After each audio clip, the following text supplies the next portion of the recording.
let talk to me about who you think the key buyers are, because you've made some points on that in the past, and I think they're really interesting ones that sometimes get missed. But when it comes to services, where should the focus be on who the key buyers are?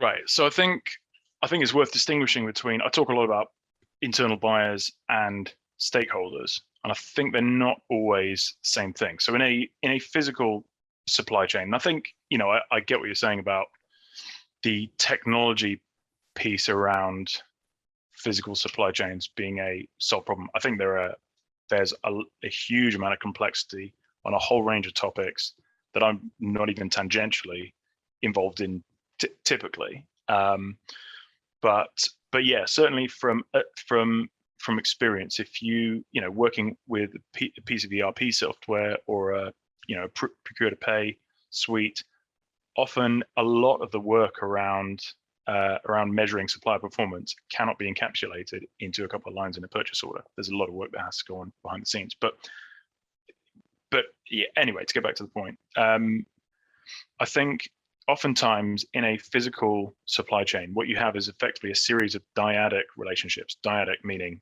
two parties. So you've effectively got raw materials to manufacturer to distributor to wholesaler, retailer end customer, for example. And of course, it's not actually that simple, because the actual physical supply chain is made up of 1,000 different service supply chains as well. But to break it down really simply, in a service supply chain, especially in a business-to-business context, you'll typically have supplier, buyer, but the buyer will not often be the one who's experiencing service delivery, because typically if you're buying a good, you've got a physical product where let's say in a consumer context, I order something off Amazon delivers it to my house. I know exactly what to expect. It turns up, and as long as it's not damaged or late, I'm probably going to be relatively happy. In a service context, you've got buyer, supplier, but you've also got supplier to a third party. So let's say, for example, you outsource a catering agreement. I as the buyer may be responsible for sourcing that supplier, selecting them, managing the contract, managing performance, developing the relationship, managing any contractual disputes, etc.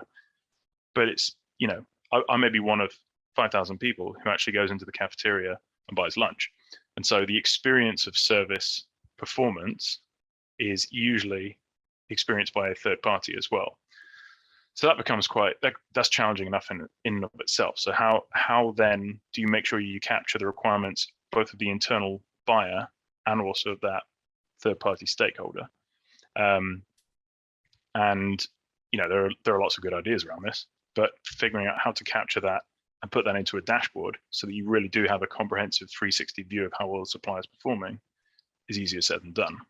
So yeah, making sure we can. You've basically got it could be a net promoter score, customer satisfaction, it could be sales levels, there's all kinds of different metrics you can look at, but there's got to be a way to make sure that you're capturing the key value drivers for people who are experiencing the service, as well as the internal buyer.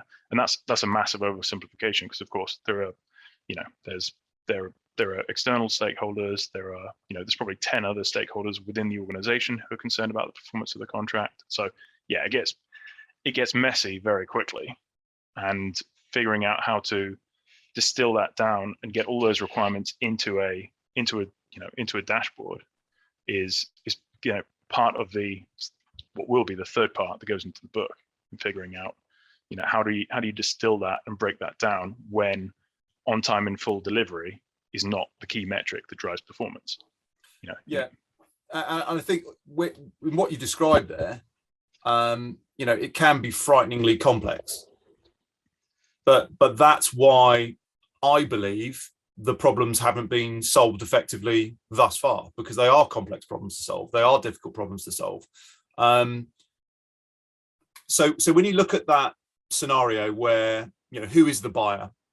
So quite often procurement might be seen to a certain extent as a buyer, but as you've said before, the buyers are often in a more of an operational role.